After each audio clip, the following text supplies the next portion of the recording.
Imagine করুন আমার একজন গার্লফ্রেন্ড আছে যাকে আমি অনেক ভালোবাসি। আমি বলেছিলাম নিজের পারপোসের চাইতে ঊর্ধ্বে কোনো মেয়েকে না রাখতে।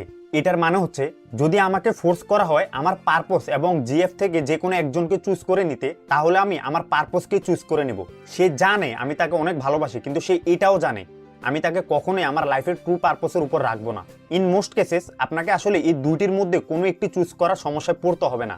ইম্পর্টেন্ট বিষয়টি হলো আপনার মধ্যে এই বিলিফটাই রাখা, নো ম্যাটার হোয়াট আপনার পারপোসটাই আগে। এটি আপনার মাস্কুলিন এনার্জিকে হাই করে রাখবে, আর এটি আপনাকে রাইট ডিসিশন নিতে অ্যালাউ করবে যখন আপনার গার্লফ্রেন্ড আপনাকে টেস্ট করবে।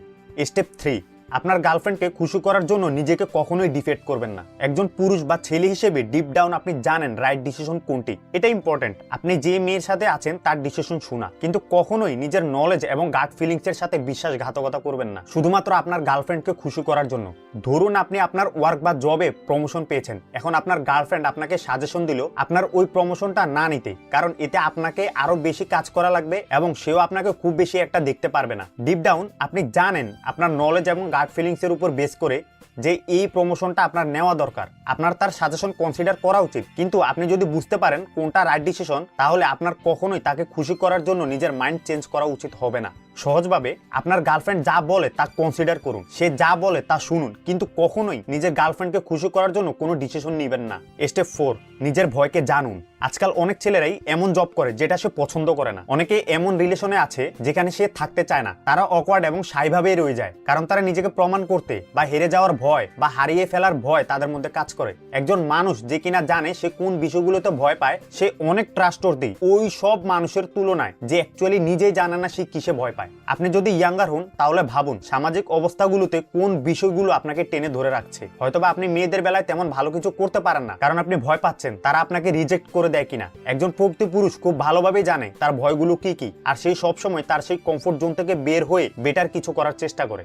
স্টেপ 5, সবসময় নিজের হার্টকে ওপেন রাখুন। অনেকেই আছেন ইয়াং অথবা ওল্ড যারা তাদের হার্ট বা মনকে বন্ধ করে ফেলে কষ্ট বা দুঃখের কারণে। অনেকেরই এমন কোন রিলেশন ছিল যেটা কিনা খুব একটা ভালো ছিল না, আর তখন থেকেই অনেকেই তাদের হার্টকে বন্ধ করে ফেলে কষ্ট বা দুঃখের কারণে। যদি কোনো মেয়ে আপনার মন ভাঙে অনেক আগে বা রিসেন্টলি, ইট সাকস। আপনি প্রবাবলি নিজের ভিতর অনেক কষ্ট অনুভব করেন। এখানে একটি প্রসেস রয়েছে যার মধ্য দিয়ে আপনাকে যাওয়া লাগবে, কিন্তু অনেক ছেলেরাই যে মিস্টেকটা করে তা হলো তারা হিলিং প্রসেসের মধ্যে দিয়ে গিয়ে পরে তারা তাদের হার্টকে সিল্ড করে ফেলে। যে কোনো দুর্বল ছেলেরাই মন ভাঙার পরে তাদের হার্টকে বন্ধ করার সিদ্ধান্ত নিয়ে নেয়, যাতে করে পরবর্তীতে কেউ পুনরায় তাদের মন ভাঙতে না পারে। কিন্তু একজন প্রকৃত পুরুষ তার হার্টকে সবসময় ওপেন রাখে। তার যতই বুক ভরা কষ্ট থাকুক না কেন, যতই অন্য কারো বা অন্য কিছুর মাধ্যমে সে কষ্ট পাক না কেন, এটি সবসময় যে রিলেশনশিপ হতে হবে তা নয়। এটি হয়তোবা কোনো এপিক ফ্রেন্ডশিপ থেকেও কষ্ট পাওয়া হতে পারে। হয়তোবা আপনি লাইফে একটা কিছু করার জন্য চেষ্টা করেছিলেন কিন্তু হয়নি। এগুলো থেকে আপনার যতই কষ্ট থাকুক না কেন, তবুও সবসময় নিজের হার্টকে ওপেন রাখার প্র্যাকটিস করুন, যাতে ফিউচারে আপনি নতুন মানুষ বা নতুন এক্সপিরিয়েন্স নেওয়ার সময় এটির কোনো নেগেটিভ প্রভাব আপনার উপর না পড়ে। স্টেপ 6, লাইফের সাইকেলটা অ্যাকসেপ্ট করুন। প্রকৃত পুরুষরা এই বিষয়টি বুঝতে পারে যে লাইফে যা কিছুই আসে তা একটি সাইকেলের মধ্য দিয়ে আসে। ইভেন প্রাচীন মানুষরাও এটা বুঝতো লাইফের সবকিছুই একটি সাইকেলের মধ্য দিয়ে ফ্লো হয়। কিন্তু এই বিষয়গুলো কি? যখন আমি বলেছি সাইকেল, আমি মূলত বুঝাতে চাচ্ছি শীত গরম, রাত দিন, আপস অ্যান্ড ডাউনস। একজন মানুষের লাইফে যা কিছুই ঘটে তা একটি সাইকেলের থ্রো। আর যখন আপনি বিষয়টি বুঝতে পারবেন, আপনার সাথে সার্টেন কোনো বিষয় ঘটলেও আপনি খুব একটা অবাক হবেন না। For example, as a kid আমি যখন বড় হচ্ছিলাম আমার মনে আছে আমার ভালো দিনও আসতো, খারাপ দিনও আসতো। যখন আমার ভালো দিন আসতো তখন আমি আমাদের পাড়ার ক্রিকেট ম্যাচগুলোতে ভালো স্কোর করতাম, সবাই আমাকে নিয়ে প্রাউড করতো, আমার ফ্রেন্ডরা আমাকে অনেক বেশি ইম্পর্টেন্স দিত। পাড়ার অন্যান্য মেয়েদের কাছে আমি ভালোই অ্যাট্রাকটিভ ছিলাম এবং ওদের মধ্যে কয়েকজন আমাকে লাইকও করতো, আর তখন আমার অনেক ভালো লাগতো। এরপরই খুব বেশি দিন না যেতেই ভালো লাগাটারই স্মুথলি চলতো না। আমি আমার ফ্রেন্ড অথবা অন্য কারো সাথে বা আমার ফ্যামিলিতে প্রবলেমে পড়ে যেতাম। একটি সত্য ঘটনা বলি, আমি ছোটবেলায় ক্রিকেট খেলার জন্য অনেক সময় স্কুলে যেতাম না। তো একদিন আমার বাবা বাসায় এসে বিষয়টি জানতে পারে। পরে তিনি রাগের মাথায় আমার খেলার ব্যাট ভেঙে দেয়, যেটার জন্য কয়েকদিন আমি আপসেট ছিলাম। এটি ছিল ডাউন সাইড। একজন পুরুষ হিসেবে আপনার বয়স যখন বাড়তে থাকবে আপনি একটি সাইকেলের মধ্য দিয়ে যেতে থাকবেন। একটা সময় মনে হবে আপনি একজন ক্রিকেটার হতে চান, কিন্তু এটি যদি আপনার ট্রু পারপাস না হয় তাহলে আপনি একটি সাইকেলের মধ্য দিয়ে যেতে থাকবেন। এরপর দেখবেন অন্য আরেকটি সাইকেল স্টার্ট করা শুরু করেছেন। আর এমনটা করতে করতে আপনি আপনার লাইফের ট্রু পারপোজ পেয়ে যাবেন। অনেক ছেলেরা আছে যারা নতুন নতুন অ্যাক্টিভিটি শুরু করে দেয়, কিন্তু কয়েকদিন যাওয়ার পরই ওই বিষয়গুলো তাদের কাছে বোরিং লেগে ওঠে আর তারা ভেতর থেকে ইমটি ফিল করা শুরু করে। কিন্তু একজন প্রকৃত পুরুষ তার ট্রু পারপোজ না পাওয়া পর্যন্ত নেক্সট থেকে নেক্সট অ্যাক্টিভিটিগুলোতে মুভ করতে থাকে। স্টেপ 7, এই সত্যটা মেনে নেন যে মেয়েরা কখনোই আপনাকে টেস্ট করা বন্ধ করবে না। একজন প্রকৃত পুরুষ এই বিষয়টি বুঝতে পারে যে মেয়েরা তাকে টেস্ট করা বন্ধ করবে না। সত্যি কথা হলো যে মেয়েরা লাইফে পারপোজ আছে এইরকম ছেলেদের প্রতি অ্যাট্রাক্টেড ফিল করে। যদি আপনি একটি রিলেশনে থাকেন তাহলে বুঝে নিন যে মেয়েটি ওই রকম ছেলের প্রতি নিজের এনার্জি খরচ করবে যার লাইফে কোনো মিশন আছে। আপনাকে টেস্ট করার জন্য আপনার গার্লফ্রেন্ডের অনেক ওয়ে আছে।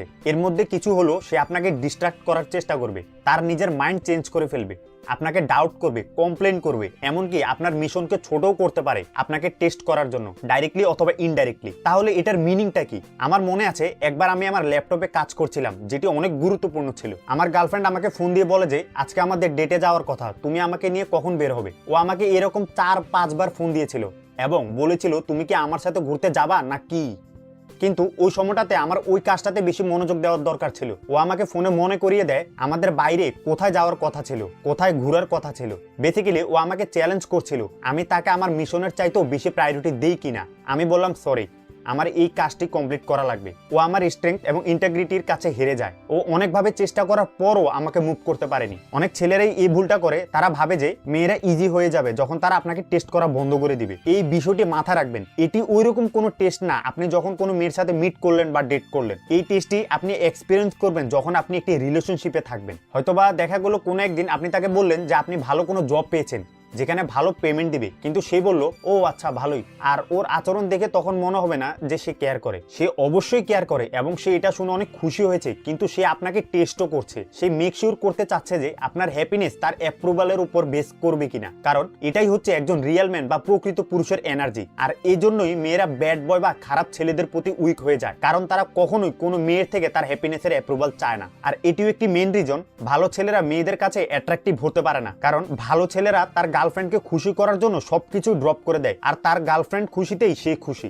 একজন প্রকৃত পুরুষ বুঝতে পারে যে মেয়েরা কখনোই টেস্ট করা বন্ধ করবে না। আর এই বিষয়ে রাগার চাইতে সে বুঝতে পারে যে মেয়েদের ব্রেইন এভাবেই কাজ করে। সে আসলে এই টেস্টগুলোকে উল্টো ইউজ করে তার রিলেশনশিপকে স্ট্রং করার জন্য। আর আপনি যদি প্রকৃত পুরুষ হিসেবে নিজের লাইফকে লিড করতে চান তাহলে এই সিম্পল ট্রুথগুলো আপনার ফলো করা উচিত।